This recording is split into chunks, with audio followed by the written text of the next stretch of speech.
What's good? Hey everyone. What it do? What's poppin'? Her name is Ebony. His name is Eugene. And today's topic is having opposite sex friends while dating. 3G, 3G, 3G.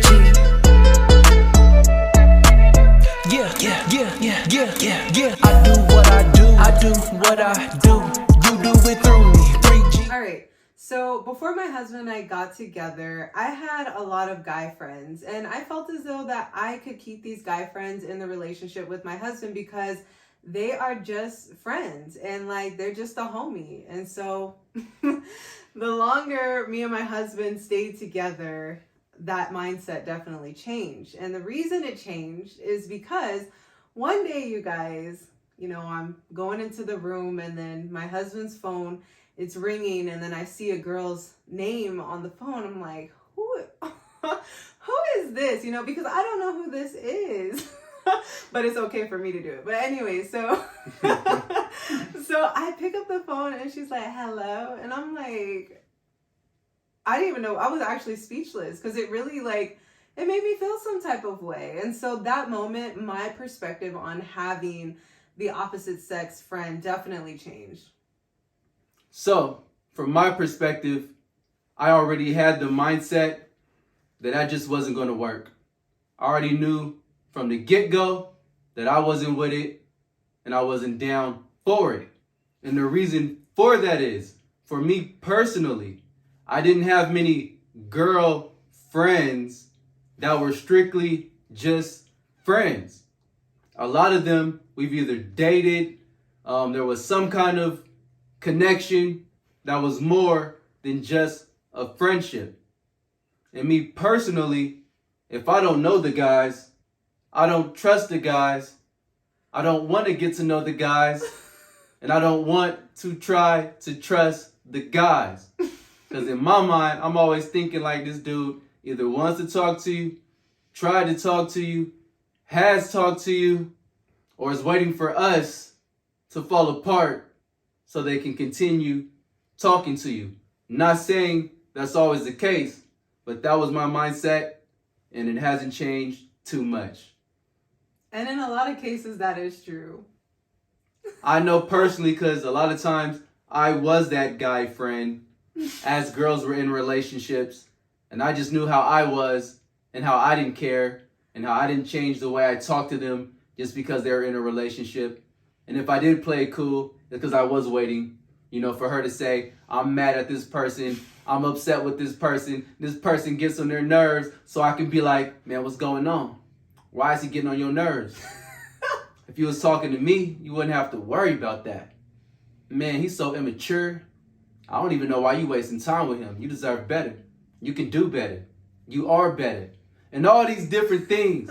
All it takes is one little comment at the wrong or right time to intervene, to bring confusion into a relationship. So it was just something that I thought it was best to stay clear of. I agree. And once we both didn't have, guys and girls calling our phone, it made our relationship much more peaceful. Now, keep in mind, we're speaking for us personally. Right. We're not saying it's wrong to have friends of the opposite sex while dating. Just for us, it made more sense not to. Yeah. It wasn't any worrying, this or that, unnecessary assumptions, conflicts, arguments about people who weren't more important than the two in the relationship. And I felt some kind of way. It's like if you weren't willing to stop communicating with some guy because of us, there must be more to the relationship. Whether that means like you're interested in the person or they're interested in you or not, it just was a red flag in my mind if you weren't willing to cut off certain guys for our relationship. I agree. And I feel like there's like a respect level when cutting them off, Right. I'm not saying you just gotta, hey, I'm in a relationship, drop dead. Hey, I'm dating this guy now, I don't know you anymore. I'm not saying it needed to be like that, but just out of respect. Now, if they wanted to hang out as a group Yeah. or do something, I probably still wouldn't have been for that. No. But it would have made a little more sense. Like, yo, there's some event going on. I want to invite you and your man to come through if you want to. That would make a little more sense to me than you wanted to communicate one-on-one with the person who I'm dating. Right. It's like, let me get the number to your spouse. Let me hit that person up and see if that's cool with you. And I felt like during that time when we first got together, there was a lot of growing that we needed to do. There was a lot of trust building that we needed to build within that time frame. And so just having, outlets, guys and girls reaching out to us, that was not helping the trust being built at all. And not saying you can't have conversations with anyone that you run into, that you may come in contact with, and things of that nature. Not just saying you can't be cordial or have male associates, co-workers and things of that nature. These things you can't really avoid. It's just taking it to the point to where there's a personal relationship between the two. Now, if you're in a relationship where you feel your spouse can have friends that they had before you guys met and they can continue that relationship, although you guys are dating now, that's fine. Yeah. And that's great for you too. Whatever works for you. Whatever works for you. Now, let's say I'm fine with it, but my spouse feels some kind of way about that. Mm-hmm. Then that's when it comes down to, what are you going to do? Right. How are you going to handle that situation? Yeah. Are you going to put your personal friendships over your relationship? That's good. Or put your relationships over your personal friendships? And again, we're not saying you must lose all contact. Mm-hmm. It's just maybe less frequently and maybe more openly.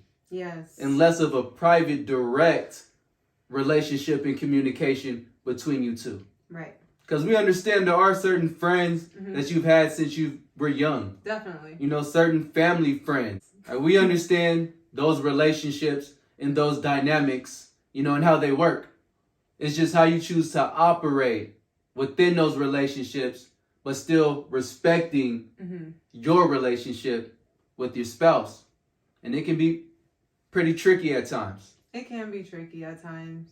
I feel like now in the present, because, we go to the workplace as well, and you also build relationships there as well. And so setting those boundaries with those people now, I feel better because of just what we've been through. And so I'm not like jealous or like, who is that? Or, because we've just matured and we've just grown and we just know the boundaries. Like, I'm not going to be talking to a coworker on the phone all night long, because it doesn't make sense. It's just doesn't make sense for us, and vice versa for him. Right. Let's say I'm picking her up from work and, a guy friend says bye or something like that. That's not the end of the world. That's not going to be something we're going to argue about. I'm not going to be like, yo, who's that? Why is he saying bye to you? Because I understand we do have coworkers and people that we speak to, people that we need help from. They need your help as well. I understand that as well. It's just the respect level. And, it's not going to be no, hey, bye, call me later. Right. Like, it ain't going to be nothing like that. We're not going to do that. See you later. Like, nah, you ain't going to be seeing no one later. You might see him at work the next day. But it's just those boundaries, and you and your spouse establishing those boundaries and also coming into an agreement on those boundaries. Yes. Because as she said at first, we didn't have an agreement. No. And it took a few things to happen for us to develop that agreement. But I'm glad we're at the point now to where it's not a major issue. It's not a concern. And of course, we have met others of opposite sex that we're cool with. Yeah. That we're cordial with. Right. And that's fine. Right. As long as you maintain that respect, everything should be fine. Agreed. So, if it's not interfering with your relationship, then just keep doing what you're doing. You're good. As long as your spouse is good as well, continue on. And I hope that, and we hope that it continues going well. Definitely. Because every relationship is different. Yes. Every relationship has different goals, wants, interests, and needs. Definitely. And long as you're fulfilling those to the best of your ability, we have nothing more to say. So, with that being said, we're not going to make this longer. than it needs to be. No. If you feeling the vibe, like and subscribe. And if you ain't, Give us a respectable thumbs up. that'll work. And we out. Bye.